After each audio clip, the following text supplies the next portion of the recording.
Hey Reddit, thought I'd share the tale of how a petty neighbor tried to shut down my harmless front yard library and how I responded with nothing but sarcasm, satire, and some very carefully selected books.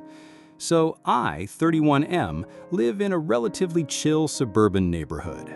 We have an HOA, but it's more sleepy than strict. Mostly older folks who just want lawns cut and fireworks limited to 1 week around July 4th. A couple years ago, during the pandemic, I built a little free library box for my front yard.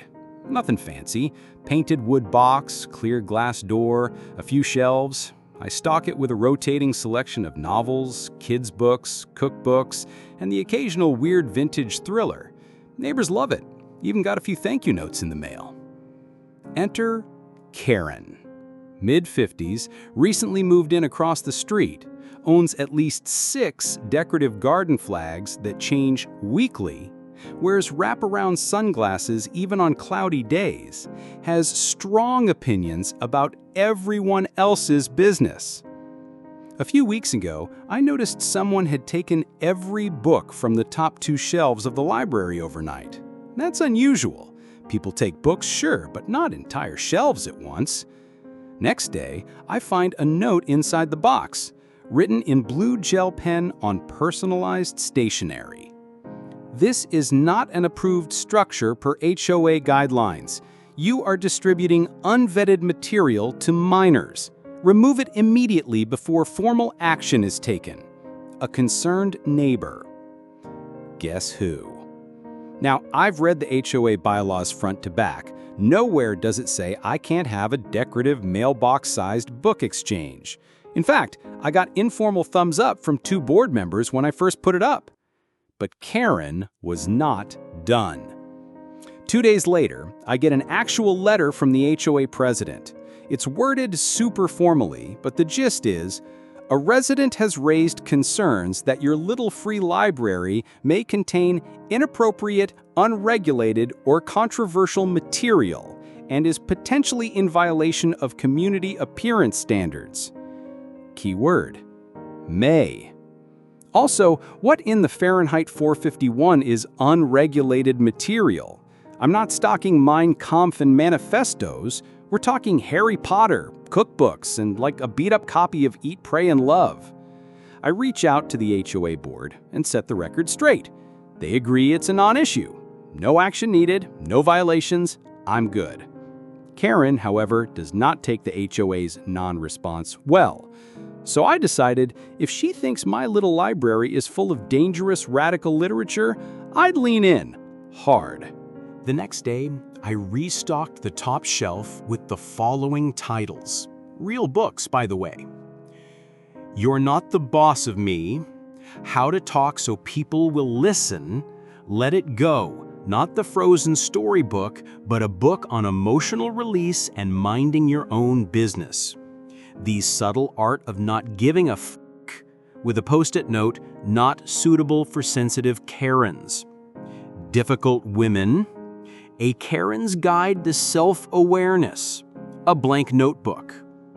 I even made a custom book cover for a fake title, Managing Your Inner Karen, a self-help guide for the aggressively entitled. Put it front and center. 3 days later, I catch her standing across the street taking photos of the library with a clipboard. No idea what she was writing, probably building a case file for the FBI. She didn't come over or say anything, but a few hours later, one of my actual nice neighbors stopped by and said, "I just saw your collection. That's savage. Also, can I borrow the Karen book?" So yeah, it's now a neighborhood inside joke. Someone even left a Funko Pop of Moira Rose inside as a tribute. People have started anonymously contributing other themed books. Someone added, "Why are all the black kids sitting together in the cafeteria?" and a dog-eared copy of The Feminine Mystique. The HOA hasn't said a word since. And Karen? She's switched to glaring at me silently from her driveway while watering her lawn with that look like she's trying to hex me. I smile and wave every time. Update. Wow, I did not expect that post to blow up the way it did. Thank you for all the love, the book suggestions, and especially the wildly creative titles you all pitched. Looking at you, Chicken Soup for the Passive-Aggressive Soul. A bunch of you suggested installing a camera. Not just for security, but for documentation in case Karen escalated. Spoiler, she absolutely did. After reading dozens of "get a cam" comments, I picked up a discreet little outdoor camera and mounted it just above the library box. It's small, motion-activated, and blends in with the trim. Unless you're really looking, you'd never notice. First few days, quiet.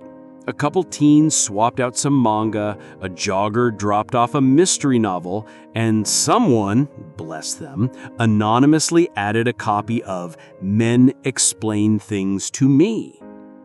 Then came the incident. Last Friday night, around 12:47 a.m., camera timestamps are a gift, I get an alert on my phone. Motion detected at the library. I check the footage. It's Karen in full athleisure ninja mode, black hoodie, headlamp, even gardening gloves. She's carrying a reusable Trader Joe's bag and muttering to herself. She opens the library box and starts yanking out books, not browsing, yanking, like she's on a one-woman literary crusade. She grabs every title on the top shelf, yes, including Managing Your Inner Karen, and stuffs them into her bag. Then she pulls out a small bottle and starts spraying the inside of the library with something. I kid you not, she was trying to disinfect the bookshelf. Either she thinks I'm spreading propaganda germs or she just wanted to mark her territory. I still don't know. Then, and this is where it gets weird, she pulls out her own book.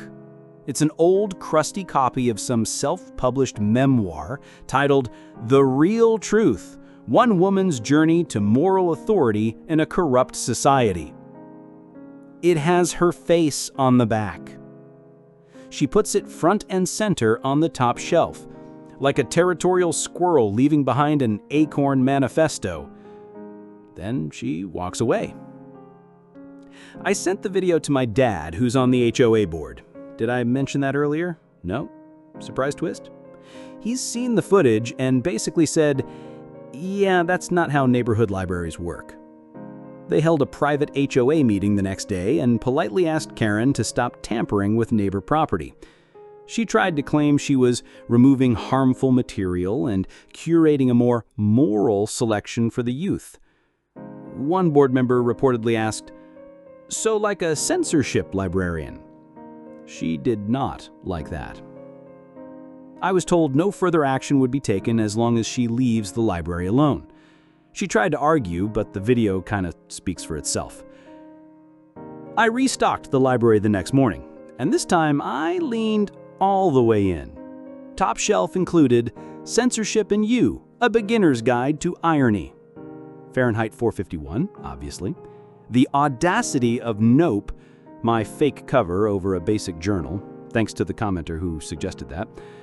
A fresh copy of Managing Your Inner Karen, and of course, I left her book in there with a sticky note that said, "Donated anonymously, very generous." Honestly, I never thought I'd be living in a petty suburban novel of my own creation. I thought little free libraries were about building community, not fending off book bandits with home surveillance. But here we are. To everyone who commented, messaged, or sent weirdly perfect book titles, thank you. You've made this whole thing way more fun than it had any right to be. If Karen strikes again, you'll be the first to know. Until then, happy reading, and remember, mind your shelf.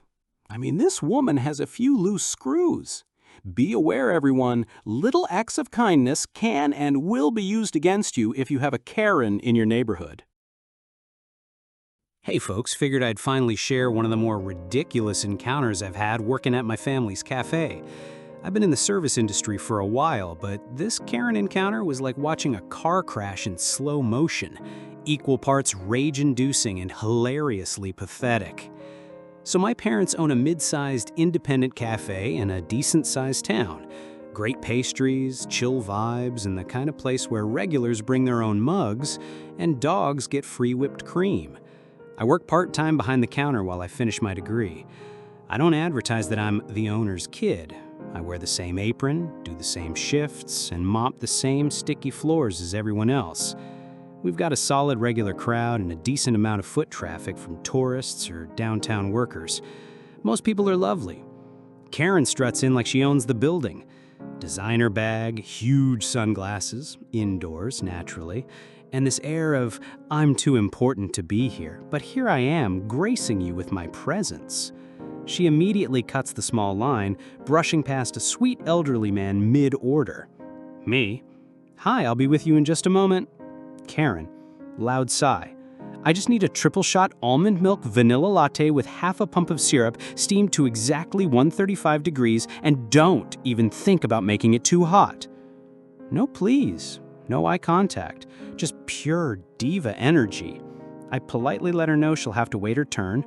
She scoffs like I asked her to sacrifice her firstborn.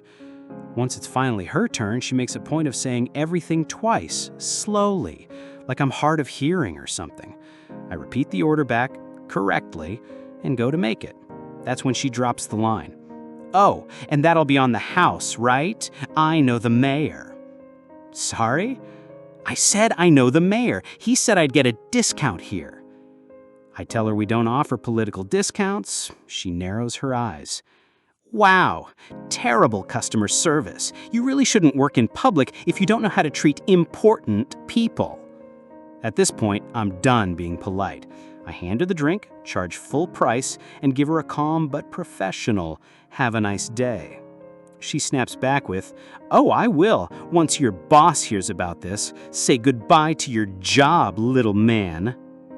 Karen exits. Stage dramatic. What Karen didn't realize is, we have security cameras, with audio. I'm the owner's kid. My dad, the actual boss, is watching the live feed in the office the entire time. And the cherry on top? She left a 1-star Yelp review before even drinking the coffee, said I refused to serve her, mocked her order, and called her a spoiled cow. We had the entire interaction recorded. The actual audio? Me being polite while she threw a tantrum over temperature. Still waiting to see if she comes back. I've got a Karen's favorite temperature drink special ready to go, 135 degrees, and a side of humble pie. How can some people be so entitled in their life? Lying to and bullying a normal employee just to get a free coffee is despicable. Makes you wonder how often she's succeeded if this is her MO. Hey Reddit, this happened a few months ago, but I've been sitting on it until I could tell it without grinding my teeth. Now that I've reached the laugh about it with my family over wine phase, here we go. I, 29, am white, am very close with my sister's family. She's white, her husband is black, and their son, my nephew, Jaden, is 6 years old and cooler than I'll ever be. Kids obsessed with dinosaurs, Spider-Man, and frozen yogurt, the essentials. On this particular day, my sister and her husband had a wedding to attend and asked if I could take Jaden for the afternoon. I was happy to. I love hanging out with the little guy. So I picked him up and we decided to hit the mall. Food court lunch, toy store stroll, and maybe a stop at the arcade. This mall is decent-sized, middle-of-nowhere suburban sprawl. It's mostly full of families, teens, and way too many kiosks trying to sell you off-brand perfumes. We're walking through the mall. Jaden's holding my hand, chatting a mile a minute about how pterodactyls technically aren't dinosaurs. He's right. We stopped by a Lego store, and I let him pick out a small set because I'm the fun uncle, and I'm absolutely trying to bribe his affection. We're near the food court, deciding between pizza and chicken nuggets, when it happens. Enter Karen. Mid-40s, asymmetrical haircut, very intense eyeliner, wearing a Live Laugh Love hoodie in July. She's walking with her equally judgmental mini Karen teenage daughter. I catch them giving us side eyes as they pass. I think nothing of it. Until I notice they're following us. At first, I figure it's just awkward pacing, when two people happen to walk the same direction. But no. Every store we stop at, they linger nearby. Every time we sit, they pretend to browse. Then, as we're eating, it begins. I'm helping Jaden open his juice box when Karen walks right up to our table and says, "Excuse me, is everything okay here?" I look up, confused. Yeah? That little boy, is he yours?" "He's my nephew." She squints, like her brain is buffering. "Are you sure?" "What? Am I sure he's my nephew?" "Yeah, pretty sure. Been around since the baby shower." She crosses her arms, looks at Jaden, and then, I swear to God, she turns to him and asks, "Sweetheart, do you know this man?" Jaden, without missing a beat, mouth full of fries, "He's my Uncle Jake. We're getting ice cream after this." I nod. "Yeah, we're thinking cookies and cream." Karen looks flustered, but she's not done. "Well, it just seems odd that a child who clearly isn't biologically yours is alone with you. I'm not trying to cause trouble, but I think I should contact mall security, just to be safe." Her daughter is standing there behind her, clearly embarrassed. She looks like she wants to crawl into a hoodie-shaped hole. Karen storms off, and within 5 minutes, mall security shows up.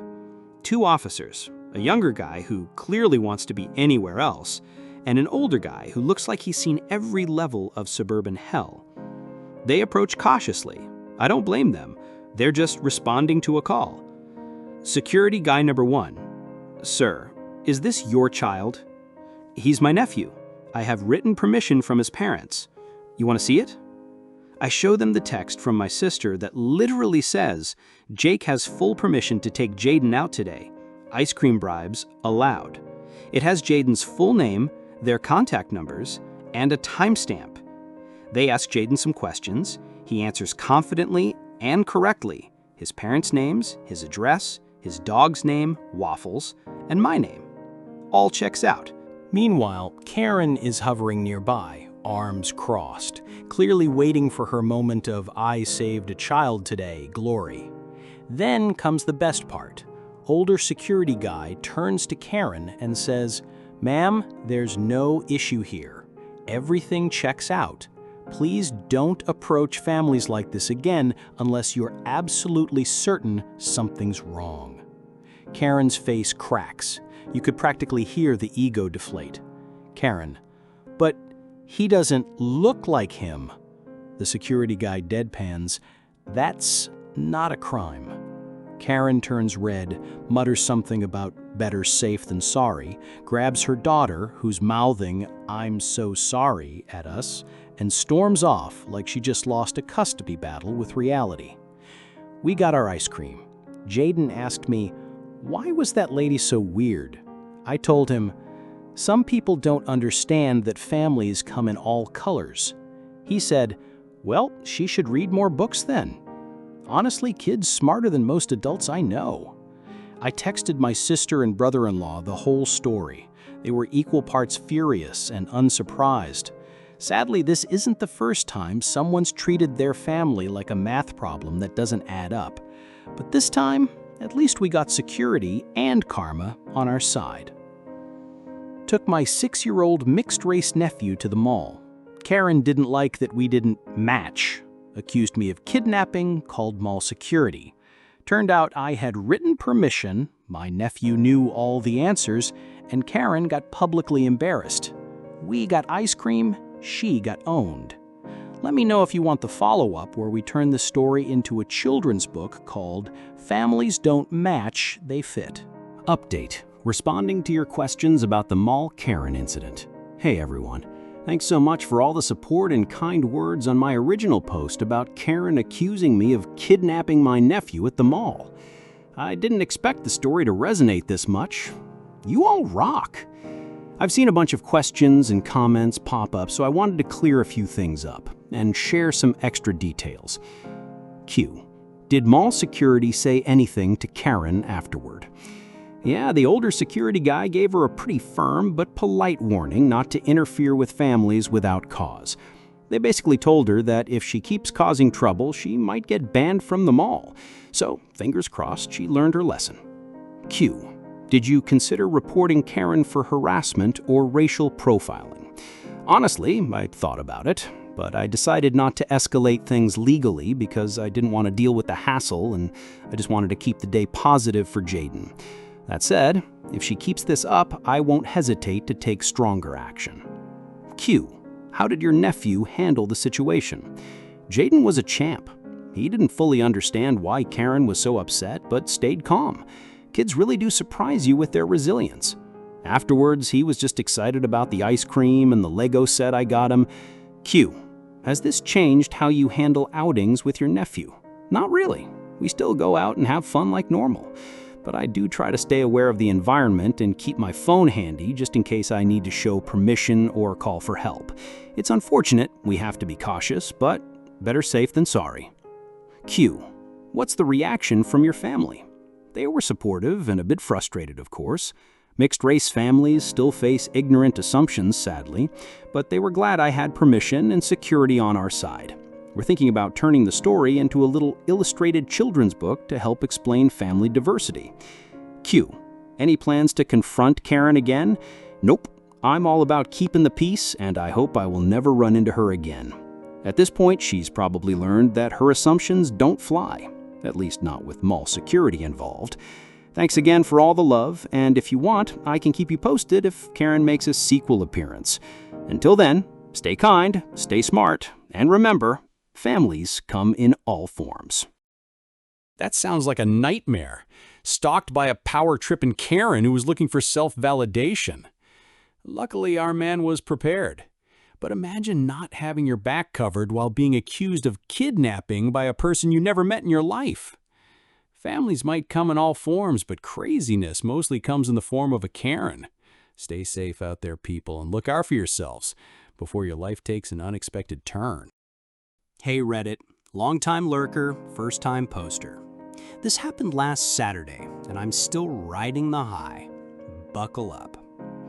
I, 32M, live in a sleepy little suburban neighborhood that feels like someone hit copy-paste on every single house. Think identical fences, aggressively neutral mailboxes, and at least one guy who thinks blowing leaves at 7 a.m. is a personality trait. Despite that, I genuinely like it here. It's quiet, the neighbors mostly keep to themselves, and I've made a little sanctuary out back with a hammock, a bird feeder, and a modest veggie garden. Every Saturday at 2 p.m., like clockwork, I mow the lawn. It's my little ritual. The sun's out, my hangover's faded, and I throw on some earbuds and vibe with my old-school gas-powered mower. She's loud, but she gets the job done. 2 houses down, about 3 months ago, a new couple moved in. I didn't think much of it until week 1 of their arrival when I found a passive-aggressive note on my door. Your porch light is very bright at night. Please consider your neighbor's sleep schedules. We're talking about a solar-powered path light, people. I shrugged it off, but that was just the beginning. Over the next few weeks, she left notes about everything, from my recycling bin being too close to the curb to my non-compliant garden gnome. Yes, he's wearing sunglasses, Karen. Deal with it. I didn't even know her name until I heard her husband yelling it from across the yard one day. "Karen, please stop recording the neighbors." Yep, classic. Last Saturday, I start up my mower at exactly 2:04 p.m. Beautiful day. Birds chirping, lawns buzzing. I get halfway through the yard when I spot her marching across the grass like an HOA Terminator. She's in a visor, high-waisted athletic leggings, and holding a Yeti cup like it's a badge of authority. I kill the mower. "Karen, Excuse me, could you please turn that off? I mean, I was mowing, yeah. Yes, well, my baby is trying to nap, and your machine is very loud. It's giving him anxiety. Now pause. I've never seen a baby. No stroller, no toys, no baby monitor on her porch, no sounds of crying through the windows. I assumed maybe she was talking about a pet, but even then, me. Oh, sorry. Didn't know you had a kid. I'm just doing my regular Saturday mow. Shouldn't be more than 20 minutes. Karen. You people think the world revolves around you. You have no respect for families. Now, I really wanted to ask what she meant by you people, but I decided I valued my sanity. She turned on her Crocs and stopped back to her house, muttering about how this isn't over. Here's where my brain clicked into petty mode. I could have ignored it. I could have finished mowing and moved on. But I had a Bluetooth speaker, a petty playlist-making habit, and way too much caffeine in my system. So I went inside and created a special playlist titled Karen's Naptime Soundtrack. It included Welcome to the Jungle, Guns N' Roses, Bodies, Drowning Pool, Sandstorm, Darude, Let It Go, Frozen, 3 times in a row for emotional whiplash, a 12-minute YouTube loop of babies crying, and Ride of the Valkyries, because, obviously. I set my speaker on the porch, cranked the volume, and resumed mowing in rhythmic, cinematic fashion. Birds flew off, squirrels ran for cover. It was beautiful. From her window, I could see her pacing like she was preparing to summon the HOA gods, but she didn't come out. About 2 hours later, I get a knock on the door. It's her husband. He looks exhausted. Him. Hey, sorry about earlier. She gets a little worked up. Me. No worries. Just mowing the lawn. Him. Yeah. Also, we don't have a baby. I just blinked at him. He sighed and said, she just doesn't like loud sounds when she's meditating or whatever. Says it throws off her chakra alignment. I nodded slowly. Karen tried to force me to mow my lawn at 2 p.m. for a nap time that doesn't exist. I responded with the speaker, a curated playlist of chaos, and a dramatic mowing finale. Next Saturday, let's just say I've added bagpipes and dubstep to the rotation. Update. Hey Reddit, I didn't think this story would need a sequel, but the petty gods have smiled upon me again. Now buckle up for the HOA showdown. Fast forward a week. Saturday hits. I mow. I play my Karen's Naptime playlist, this time with added bagpipes and an a cappella death metal cover of Baby Shark. It's glorious. Then Sunday morning, I get the email. Noise complaints and community disruption. Mandatory attendance requested. Karen had officially filed a complaint with the HOA. I'll be honest, at first I panicked. HOA meetings are legendary around here. People have been fined for inappropriate wreaths. One guy got threatened with legal action for putting up Halloween decorations before October 1st. These people don't mess around. I half expected to be labeled a nuisance lawn renegade and sentenced to 30 days of HOA-ordered silence. I show up at the community rec room. It's me, Karen, about a dozen mildly annoyed retirees, and 3 HOA board members who all look like they were printed from the same overworked office copier. Karen is dressed for war, full blazer, clipboard, and a manila folder thick enough to hold receipts from 2006. She launches into a passionate speech. He disrupts the peace. He weaponizes music. He deliberately targets me during sacred mindfulness hours. It's psychological warfare. One board member visibly tries not to laugh. Another clears her throat and says, "You said this was about a sleeping baby." Karen freezes. Her eyes flick to me. I give the board a little shrug and a smile, like, yeah, about that. Then her husband, who apparently came with her but had been sitting silently in the back, stands up and says, "We don't have a baby." Dead silence. You could hear Karen's last shred of credibility snap in half. The HOA president, let's call him Greg because of course it's Greg, adjusts his glasses and says, "According to the bylaws, mowing between 9 a.m. and 6 p.m. on weekends is perfectly acceptable, as is playing music at a reasonable volume." Karen interrupts, "But he was playing Screaming Children on purpose." Greg nods slowly and goes, "That does sound annoying, but not illegal." Karen spirals. She tries to pivot, saying, "I've been harassing her, staring at her windows, and planting gnomes with malicious intent." Someone in the room coughed. I think it was a laugh. Greg calmly tells her this isn't the first time she's filed a complaint without evidence, and that future abuse of HOA resources could result in a formal warning against her. The room actually applauded. I still get goosebumps. I walked home that night in stunned silence. I never thought I'd be the guy who stood victorious at a suburban tribunal, vindicated by bylaws and clapping neighbors. I never thought I'd have a petty lawn feud that turned into a local legend. And I definitely never thought I'd hear an adult woman passionately accuse someone of malicious gnome placement in a legally binding setting. Life is weird, Reddit. I've added new songs to the playlist for next Saturday, including "We Are the Champions." If you can't reason with them, fight them with fire. It looks like the only thing that Karen will listen to is resistance. Anyone who gives in is seen as weak and will be bent to their will. But yes, we already reached the end of this video. I hope you guys had as much fun listening to these stories as I had reading them.